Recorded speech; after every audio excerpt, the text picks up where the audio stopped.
maamulka iskuulka Mushtaaq ayaa waxa uu munaasabad u qabtay arday dhameysatay barashada xanaanada iyo sidoo kale dugsiga dhexe. wariyaha Maxamed Cusmaan Daahiye ayaa warbixintaasi inooga soo diray magaalada Muqdisho. munaasabadan oo ahayd mid ay ku qalin jibinayeen dufcaddii shanaad ee xanaanada iskuulka Mushtaaq International oo ku yaala magaalada Muqdisho iyo sidoo kale dufcadda koowaad ee heerka dugsiga dhexe. munaasabada oo ay ka soo qayb galeen maamulka iyo macallimiinta iskuulka Mushtaaq iyo waalidiin geesta kale waxa ka soo qayb galay arday fara badan oo iyaguna ka socday iskuulka. munaasabada oo intii ay socotay laga soo jeediyay khudbado kala duwan ayaa ugu horeyn waxa furay munaasabada maamulka ku-xigeenka iskuulka Mushtaaq International oo ku hadlaysay magaca maamulka iskuulka.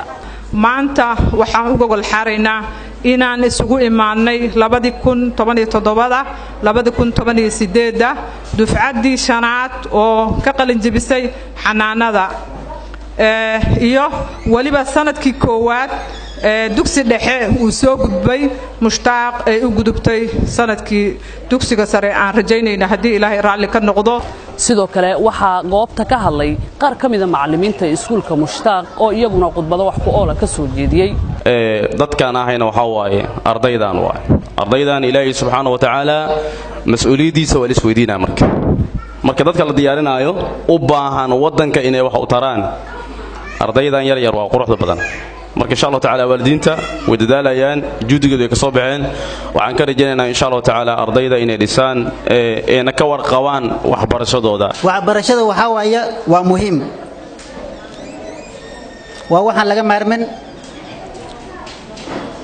waa waxa halka shay bis ee waalidka cunuga dhaxal ugu dhigi kara.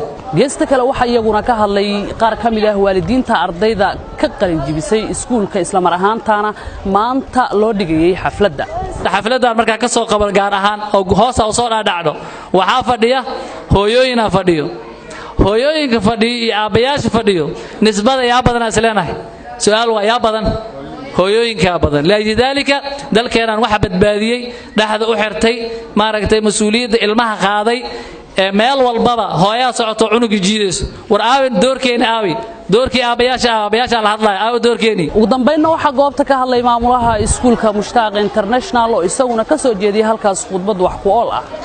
xafladii sanad dugsiyeedka ama xafladii qalin jabinta ardayda loo qabanayay ardada xanaanada oo ah dufcadii shanaad iyo ardada primary-ga oo ah dufcadii koowaad.